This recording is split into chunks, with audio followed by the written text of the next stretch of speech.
Video we will learn how to use Google Keep in Google Calendar. So let's start. This is my Google Calendar. So right hand side here the first icon showing the Google Keep.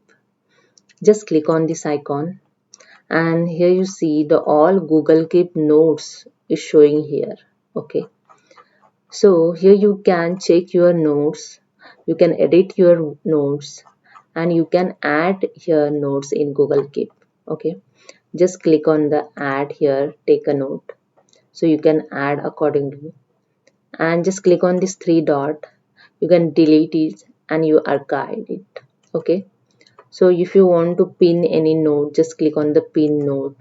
Okay, and if you want to search any notes, just click on this search and search those you want.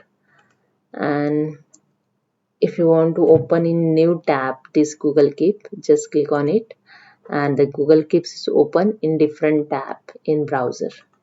Okay, so this is a way you can use here the Google Keep in Google Calendar. Okay, so hope you understand. If you like this video, please subscribe my channel. Thank you so much.